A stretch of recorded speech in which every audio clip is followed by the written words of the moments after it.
Welcome to Maxwell Leadership Executive Podcast, where our goal is to help you increase your reputation as a leader, increase your ability to influence others, and increase your ability to fully engage your team to deliver remarkable results. I'm Chris Godey, and you guys are listening right now and you're like, wait a minute, I've never heard that out of Chris Godey's mouth. I just told Jake and our team, I'm going to have to read my script here because Perry Howley, who is my sidekick, is unable to join us today. And so we are going to talk a little bit about high road leadership. I'm super excited. I'm going to tell you a little bit more about that in just a minute, but bear with me. This is the right podcast. I just wanted to clarify that for you guys. Hey, as we get started, I do want to remind you, again, if you have a topic, if you have a question, if you want to learn more about how we can serve your team or your organization, please visit maxwellleadership.com/podcast. And there, if you'll click on this podcast, you can fill out that form and put your question in there or leave your information and we'll follow back up with you. Well, I mentioned just a minute ago about high road leadership. I am super excited, not only this episode, but we're going to do another one as well. And we're going to devote the topic to John Maxwell's newest book, High Road Leadership.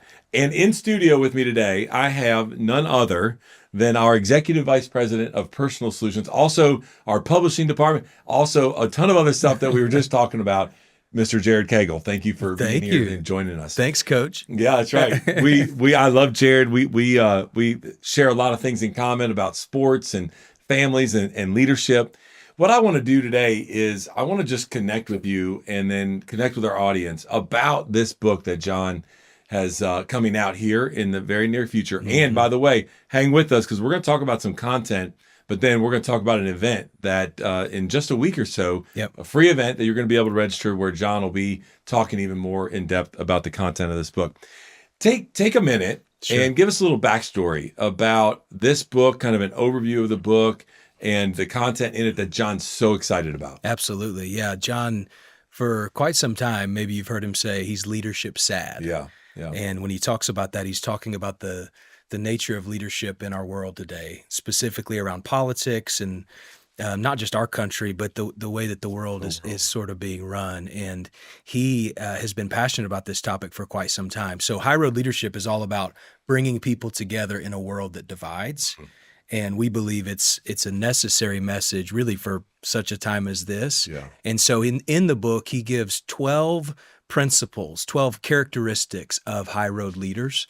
And each chapter is another one of those characteristics. And then at the end, you see how you can live out those characteristics yourself, whether it's in your organization, your family, whatever the case may be. And so we're really excited about this message. It's the first time in some time where we feel like it is poignant for the time that we're in. And John's really, really thrilled about the book. I even love a little spoiler alert. I even love the design of the cover. Okay, right. Yeah. And the message that it's given. Yeah. It's not off the press. We got them right there. Yeah, we got them there. Yeah, we got them right there. We threw them up. But especially here in the U.S. About what we're going to go through over the next 4 to 6 months, there's going to be tension on leaders and families. To your point, mm-hmm. I think John has been talking about leadership sad, not only at the highest leadership level, but throughout the communities and throughout our organizations and teams. And so there's going to be nuggets. And what I love what you talked about is there's takeaways in each one of these chapters. And you can really learn how to develop yourself as a leader with these characteristics. So what Jared and I thought we would do is we're just going to pick one chapter. Okay. And we're going to unpack the content behind that chapter and talk a little bit about it. Now, I'm going to have to admit, I have not read the book completely.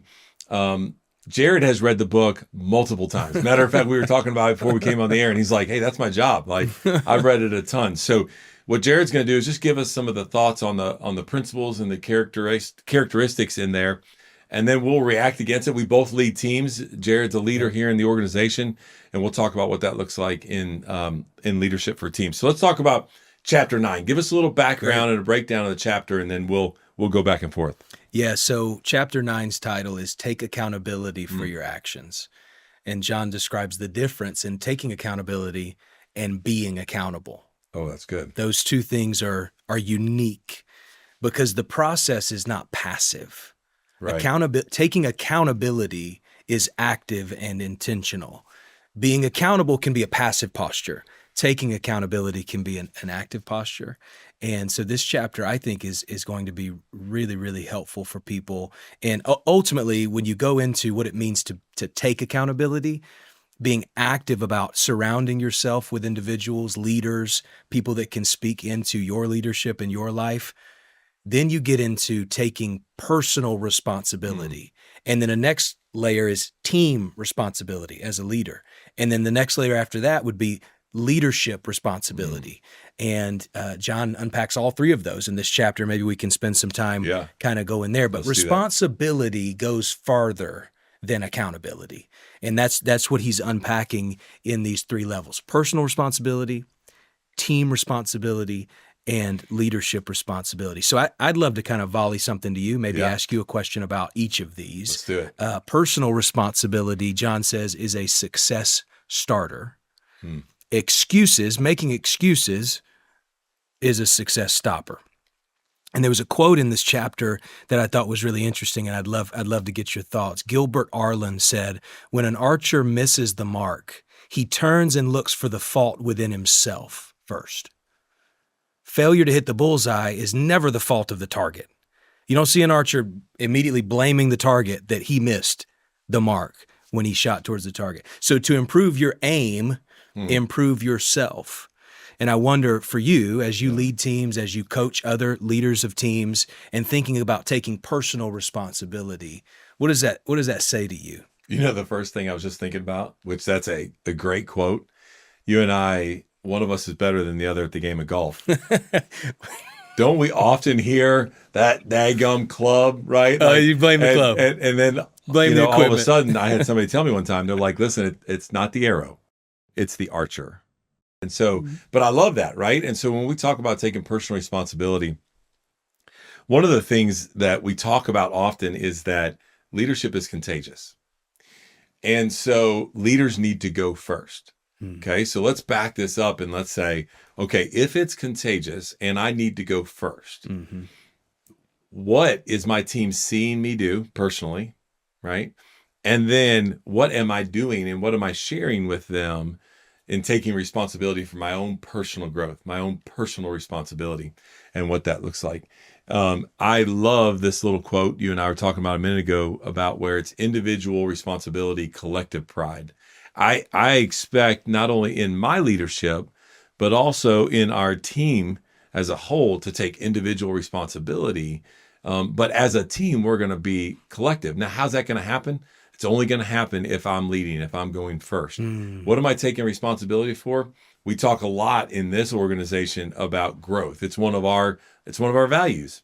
So a couple of the things that I do that I want to take responsibility is that I often will share what I'm learning, right? So, hey, I've got to be responsible for my own personal growth. Matter of fact, I'll be transparent here. I am in a little bit of a rut in regards to consuming content. And so I talked to another one of our leaders in our organization just last week, because I know that I can't stay there long and I got to own it. So I owned it, right? I'm like, hey, I got to figure this out. And so I was just asking some questions. When do you consume content? How do you capture it? How are you then talking about it and then teaching it to your team so that I can become better at owning and being responsible for, again, we're just talking about personal growth. There are a lot of things I think in this topic specifically that you need to take responsibility for personally. We're just talking about growth because it's one of our values. But I think, again, going back in its simplest form, it is contagious and we need to go first. And if you want your team to see that and take personal responsibility, they need to see it in the leader. So good. So good. So sharing what you're learning is key. Yeah. I thought you might have had a couple more. You might have had a couple more right there. No, that was it. That was it. That's all I got. Share what you're learning with your team and finding ways to do that. Yeah. And again, sharing when it comes to sharing the things I do wrong and the mistakes I make, right? So you do have a couple more. Let's keep going. Let's keep going. Excuse me. Where's Perry? Can Perry come back? But no, I think, being that vulnerable on the personal side, like what were my emotions in a certain situation? Did I need to come back and and apologize? Did I stay calm? Was I consistent through what we were dealing with? What were my behaviors in that moment? So yeah, there are other things that we could unpack in regards to that. But I would just encourage everybody that's listening here, whether you're leading yourself or you're leading your team, you have to take personal responsibility. Hey, podcast listeners. Many of you listening right now would probably love the autonomy that comes with owning your own business or becoming a coach that helps other businesses succeed. Well, we have a phenomenal strategy where you are 100% in control of your own business, earning income on your own terms, and have access to the people, tools, and resources you need to build a thriving leadership development business. When you become a Maxwell Leadership Certified Team member, you join a global community of entrepreneurs led by our expert team of mentors and faculty, including John C. Maxwell. You'll also get one of the top leadership certifications in the world next to your name, giving you the boost you need to get started. Visit us online at maxwellleadership.com/join the team to find out more.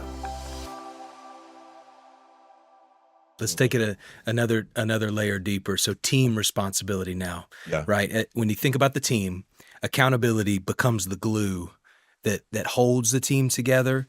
That's what John teaches in the book. No matter how difficult the circumstances get, accountability is that glue. He has a story of Lou Holtz in the book in this chapter, which is pretty interesting. I know you're a football fan. You were in the trenches at one time. Long time ago. You played wide out. We're not going to tell him what position. Left out is where I played. Left out. But he tells a story about Lou Holtz and the night Lou Holtz told John on the night before his bowl games, he would go to each individual player and he would ask each individual player the same question. And he would say, what can I count on you for that's going to bring us as a team to victory? What can I look to you for individually that's going to help us be victorious? And he tells a story. The result was the players started taking responsibility personally, and they began to see themselves as a part of the team and then hold each other accountable to that. I wonder if you had thoughts on that or even maybe some tips for the audience on how we can take similar things to our team. Yeah, I love that. I had not heard that story and have not read that in the book yet, but I absolutely love it. Two things for you that I just thought about. Number one, my son has had the privilege of playing college football and at a fairly high level in two different programs. Go Dogs. Go Dogs. And what made me think about this was you mentioned that the night before a bowl game, Coach Holtz would go around and say whatever. One of the things that he told me was a drastic difference between one organization and the other was the night before the game, they would be in their offensive meeting and they would put up a certain play on the screen and the offense coordinator would be like, all right, here we go. And he would go through each one of the starters. What are you responsible right here? What are you responsible for doing? Wow. And each one of them had to stand up and say, this is what I'm doing. This is what I'm responsible for. You want to talk about team accountability and to each other and to the coaches. You better know what you're talking about. Another program he mentioned was that he said, hey, we would go in there the night before and they would say, okay, everybody at one time blurt out, what are you responsible for when they put the play up? And so it's like just a bunch of gibberish. Sure. And people could have said whatever they said. And so people didn't really know whether or not they could trust that individual that's sitting next to them. And so I thought, man, that's two ways that you can look at how do you get to the point to where you have team accountability, make sure the team's taking responsibility for the numbers. So what does that look like in the corporate world? One of the things is that a lot of leaders don't like to hold their team accountable. They don't like to ask the tough questions. They don't like to say, man, hey, you let me down here, Jared. You said you were going to make 42 calls and you made 35. Like, what are we going to do next? Now, others, they love it and they'll get into the trenches and they don't have a problem with it. Well, one of the things I found was when I run my weekly team meetings, I put it all out on the table for the whole team. So now what we do is similar to the first example I talked about in regards to the pregame and the offense coordinators calling out and each individual stands up. We go around the table and we're like, what did you accomplish last week in comparison to what was your responsibility? Wow. And so we're able to hold each other accountable as a collective unit, not just the leader going, hey, why didn't you do this? Why didn't you do that? And it becomes, a little bit more of a command and control, but yet it's this unified, hey, we're going here. And we all agreed that it's going to take this to get there. So now let's all report back to each other and be accountable as a team and be responsible for what we committed to. All right, let's go there for a second. Okay. So leadership responsibility, that's the third level that John describes in the book. And you just triggered something in me right there. You mentioned earlier, the leader has to go first, right? And responsibility becomes contagious. So how do you, in those meetings, when you have the team go around the room, how do you go first, or what are the ways that you show what you're taking responsibility for as the leader? Yeah. So the first thing I do is I report on a bigger level to them of the organization. Okay. So my team is a part of our enterprise. So I actually come to the table because I sit on a leadership team that not only does our team funnel up to that, but other teams do. And I take responsibility for all those teams, right? We're in that together. And so I will come to the table and I will talk about some of the things that we're supposed to be hitting that we're not, some of the things that we are exceeding, but I'll talk about it from a macro level of the enterprise and own it when we're not, or celebrate it depending on the leader that is responsible for that business unit. So one of the things that we've started doing that I love is our director of HR, Heather, sits in these meetings and says, hey guys, here's 4 things as an enterprise that you need to be communicating. They're not all good. Some are good. And so I now take that as part of that posturing when I go first. So I think by me going first is doing that. Also, if we're not as a team, my direct team, if we're not producing, I will 100% own that on the front end and get in it with them. And I will make that statement in the very beginning so that, to your point, that characteristic, that attribute is contagious, and hopefully it's showing up at every seat around the table. So good. So good. Yeah. Take accountability for your actions. That's chapter 9. I love it. Incredible. Well, look, here, first time ever, we're sharing a chapter right out of John's newest book on that content piece. There's one thing that we do want to share with you guys as we wrap up. There's an event that John's very excited about. You're excited about. Your team is behind putting this together. Yep. And it's amazing, some of the speakers that are going to be on there. The event is free.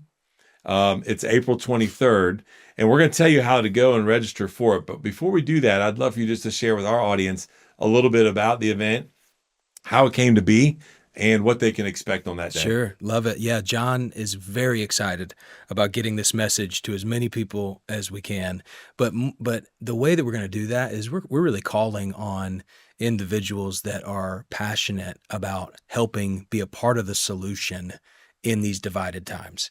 And so we want as many people to hear it as possible, but we really want people at this event that have a passion for helping other people lead on the high road and be a part of bringing people together in a world that divides. So we've brought some speakers together. As you mentioned, we're so blessed and honored to have some really big names and influential people at this that are going to each take a chapter that we think they embody in some way, and they're going to teach, out of that topic, which says a lot too about the respect for John for these Craig Rochelle, Molly Fletcher, Pete Vargas, Eric Thomas, E.T. the hip hop preacher. He goes by, Henry Cloud. Dr. Henry Cloud's going to be there. Wow. Will Gudara, who just wrote Unreasonable Hospitality that everyone's kind of raving about. That book sells. First-time author. That book sells 3,000 books a week right now still, and unbelievable. Gretchen Rubin's going to be there. We have a good list of people that are going to help us carry this event forward. Rory Vaden, Pete Vargas, and it's going to be really exciting. So here's what I want to say, too, about that, because you mentioned it was free, and you said that a few times. There is a portion of it that's free. Gotcha. Okay. There's the first portion that you can come to for free, but the whole event, you got to pre-order a copy of the book, because we want you to have the book in your hands. We want you to take this seriously and be a part of the solution, right?